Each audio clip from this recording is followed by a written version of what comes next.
శ్రీమాత్రే నమః. హిందూ బంధువులందరికీ నమస్కారం. ఈరోజు మనం ఈ వీడియోలో శ్రీ విష్ణు పురాణంలోని 6వ భాగం సముద్ర మథనం మరియు శ్రీ లక్ష్మీ జననం మొదలైన విషయాలు ఇప్పుడు మనం చెప్పుకుందాం. పరాశరముని మైత్రేయునికి ఈ విధంగా చెప్తున్నాడు. మైత్రేయ, తరువాత అమృత కలశం పట్టుకుని దివ్యాంబరాభరణధరుడు ధన్వంతరి వెలికి వచ్చి విష్ణు కనుసైగచే తీరమునందున్న ఒక వృక్షము కింద నిల్చున్నాడు. తరువాత పద్మపాణి, లోకజనని, విద్వాంసుల ఉపాస్యదేవత, త్రిలోకసుందరి, దయారాశి లక్ష్మీదేవి పాలకడలి తరంగాల మించి అల్లనల్లన తీరానికి వచ్చింది. మునులు శ్రీదేవిని శ్రీ సూక్తంతో స్తుతించారు. విశ్వావసువు మొదలైన గంధర్వులు శుభగీతాలు పాడారు. ఘృతాచి మొదలైన అచ్చరలు ముచ్చటగా నాట్యమాడారు. ఐరావతాది దిగ్గజాలు సువర్ణ కలశాలలో గంగాజలం తెచ్చి అభిషేకించాయి. సముద్రపతి ఎన్నడూ వాడని పద్మమాలిక ఇచ్చాడు. విశ్వకర్మ దివ్య రత్నాలంకారాలు సమర్పించాడు. బ్రహ్మరుద్రాది దేవతలు దివ్య మాల్యాంబరాలతో చందనముతో అలంకరించారు. ఇలా మహావిభవాభిరామయైన ఆ దేవిని దేవదేవుడు పరిగ్రహించి వక్షస్థల నివాసినిగా చేసుకున్నాడు. వెంటనే ముల్లోకాలు సకల సంపద వృద్ధిని పొంది కలకలలాడాయి. శ్రీహరి తనకు శత్రువులైన దానవులకు తృణమైనా చేరనీక జలధిలో సంభవించినదంతా తన అనుచరులైన దేవతలకు సంక్రమింపచేశాడు.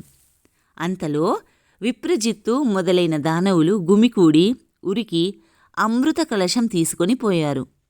దేవతలు బిక్కముగాలతో చూస్తూ నిల్చున్నారు.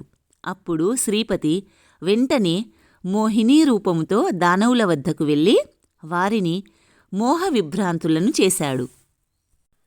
చిరునవ్వులు, చికిలిచూపులు, అంచనడలు, చేసంజ్ఞలు మొదలైన విలాసాలు ప్రదర్శించే ఆ మోహినిని చూసి అందరూ ముగ్ధులయ్యారు.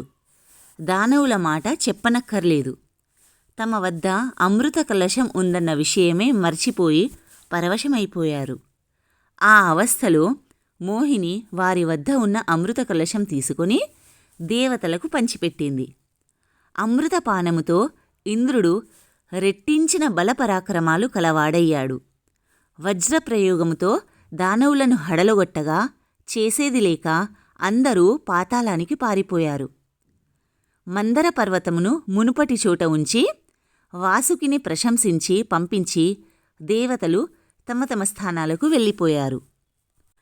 ఇంద్రుడు లక్ష్మీకాంతునకు నమస్కరించి ఆ స్వామి కరుణచే ముల్లోకాల పాలనాధికారం పొందాడు. సూర్యుడు ప్రసన్న దీప్తిమంతుడై ప్రకాశించాడు. గ్రహ తారకాగణాలు యథాపూర్వముగా విలసిల్లాయి. అగ్నిహోత్రాలు ప్రదక్షిణార్చులతో వెలిగాయి. భూతకోటి హృదయం ధర్మజ్ఞానముతో విలసిల్లింది. భూమండలం అనావృష్టి దోషం రాచదురుసుతనం పోయి సస్య సమృద్ధితో ప్రజాభివృద్ధితో రాణించింది. సకల లోకాలు సంపత్కరములయ్యాయి. ఈ విధంగా లక్ష్మీ విలాసం వల్ల లోకాలన్నీ నిండుకుండలయ్యాయి. ఇంద్రుడు శ్రీకాంతుని అనుమతితో అమరసమేతుడై అమరావతికి వెళ్ళి సమధిక సంపత్కలతో ధర్మ మార్గాన ప్రవర్తిస్తూ ఉన్నాడు. నిత్యమూ తనను ఉపాసిస్తున్న ఇంద్రునకు మహాలక్ష్మి ప్రత్యక్షం కాగా సాష్టాంగ నమస్కారం చేసి లేచి చేతులు జోడించి ఇంద్రుడు స్తుతించాడు. అమ్మా, బ్రహ్మ మునులు మనసారా నిన్ను ధ్యానిస్తున్నా దర్శన భాగ్యం పొందలేరు. అలాంటి తల్లివి నీ పదపద్మ దర్శనం పొంది నేను ధన్యుడనయ్యాను. నీ దయ కలవానికి ఎప్పుడూ ఎలాంటి ఆపదలు ఉండవు. ఆ వ్యక్తి సభలలో అందరికీ మాననీయుడవుతాడు. చక్కని వాగ్వైభవంతో ఆ పురుషుడు విరాజిల్లుతాడు. అందరికీ ఆశ్రయుడవుతాడు. తల్లి, నీ కృపకు పాత్రుడైనవాడు ఎలాంటి తప్పులు చేసినా బాధలు పొందక సుఖి అవుతాడు. నీ దయలేనివాడు శిక్షాపాత్రుడవుతాడు అని స్తుతించగా లక్ష్మీదేవి ఇంద్రునితో, ఇంద్రా, భక్తితో నన్ను ఆరాధిస్తున్నవాడవు కనుక సంతసించి దర్శనమిచ్చాను. వరం కోరుకో ఇస్తాను అని అనగా ఇంద్రుడు ఈ విధంగా అడిగాడు. మాతా, నేను నేర్చిన విద్యలయందు, శరచాప ఖడ్గాది సాధనములయందు, చతురంగ బలములయందు, గోమహిషాదులయందు, అవి కల ప్రదేశములయందు, మణికనక వజ్రాలంకారాలయందు, పరిమళ ద్రవ్యములయందు, నా పుత్రమిత్ర కలత్ర బంధువులందు, శక్తిగుణ ఇంద్రియములందు, రాష్ట్రాలలో, దుర్గాలలో, రాజధానులలో, క్రీడా విహార ప్రదేశాలలో నా శరీరమునందు దయతో నీవు ఉండవలసిందిగా నా కోరిక.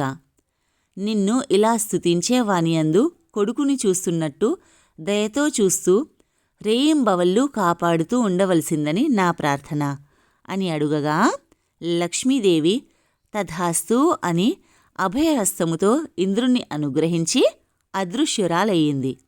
ఆనాటి నుంచి ఇంద్రుని నివాసం లక్ష్మీకళతో రాణిస్తూ ఉంది. వాసుదేవుడు కృతయుగమునందు పరశురామునిగా అవతరించగా లక్ష్మీదేవి భూదేవి అయ్యింది. త్రేతాయుగమున శ్రీరామునిగా అవతరించగా సీతాదేవి అయ్యింది. ద్వాపరయుగమందు కృష్ణావతారుడు కాగా ఆ దేవి రుక్మిణీదేవి అయ్యింది. కలియుగమున సూర్యరూపుడు కాగా ఆమె పద్మిని అయ్యింది. ఈ విధంగా లక్ష్మీదేవి పద్మాక్షునకు తోడై ఉంటుంది. ఆ స్వామి దేవరూపంలో ఉంటే ఆ దేవి దేవతాకాంత రూపాన, మానవ రూపంలో ఉంటే మానవకాంతగా ఉండి శబ్దమును అనుసరించే అర్థంలాగా అనుసరిస్తూ ఉంటుంది అని లక్ష్మీ చరిత్ర చెప్పగా అది విని మైత్రేయుడు ఈ విధంగా అడుగుతున్నాడు. సరే ఆచార్య, ఇక భృగువు మొదలైన మునుల సృష్టి విశేషాలు వివరించవలసింది అని అనగా పరాశరుడు ఈ విధంగా చెప్తున్నాడు. భృగువునకు ఖ్యాతియందు ధాత విధాత అనే కొడుకులు. వారికి మేరుపుత్రికలైనటువంటి ఆయతి నియతి అనే కన్యలు భార్యలు.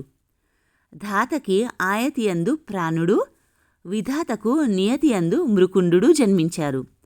ఆ మృకుండుని నందనుడే మార్కండేయుడు. అతడు దీర్ఘాయువు కలిగినవాడు. ప్రాణునకు వేదశరుడు, వానికి ద్యుతిమంతుడు, అతనికి అజరుడు జన్మించారు. వారి వంశాలు మిక్కిలిగా విస్తరించాయి. మరీచికి సంభూతియందు పౌర్ణమాసుడు అనే కొడుకు, అతనికి విరజుడు, పర్వతుడు అని 2 కొడుకులు. అంగీరసునకు స్మృతియందు అనుమతి, రాక, సినీవాలి, కుహు అను 4 జన్మించారు.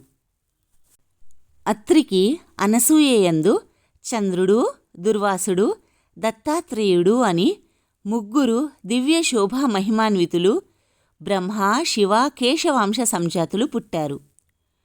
ప్రీతికి దత్తాగ్ని, అతడు స్వయంభువ మన్వంతరమునందు ఆగస్త్యుడయ్యాడు. పులహునకు క్షమయందు కర్దముడు, సహిష్ణువు, ఊర్ధ్వరేతుడు కలిగారు.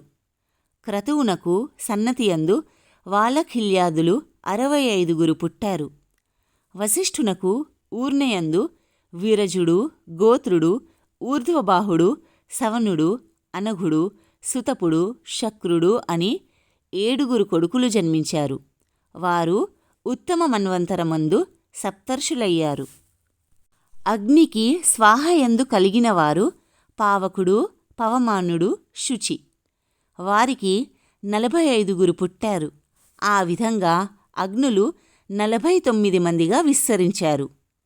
పితృదేవునకు స్వధయందు పితృగణాలు, మీనక, వైతరిణి అనే కన్యకలు పుట్టారు. ఆ కన్యలు దివ్యజ్ఞానమూర్తులు, బ్రహ్మవాదినులు, యోగినీ దేవతలు అయ్యారు అని చెప్పగా అది విని మైత్రేయుడు, గురువుగారు, సరే, ఇక స్వయంభువ మనువు వంశమునందు పుట్టిన రాజుల చరిత్ర చెప్పవలసిందిగా అడిగాడు. అప్పుడు పరాశరుడు ఈ విధంగా చెప్పాడు. మైత్రేయ, ఆదిమనువైన స్వయంభువునకు ప్రియవందుడు, ఉత్తానపాదుడు అని 2 కొడుకులు. ఉత్తానపాదునకు ఉత్తముడు, ధ్రువుడు అని కొడుకులు అని చెప్పగా మైత్రేయుడు, గురువర్య, ధ్రువుడు పరమ భాగవతుడు అని పెద్దల మాట. అతని చరిత్ర విస్తరించి చెప్పవలసింది అని అడుగగా పరాశరముని ఈ విధంగా చెప్పసాగాడు.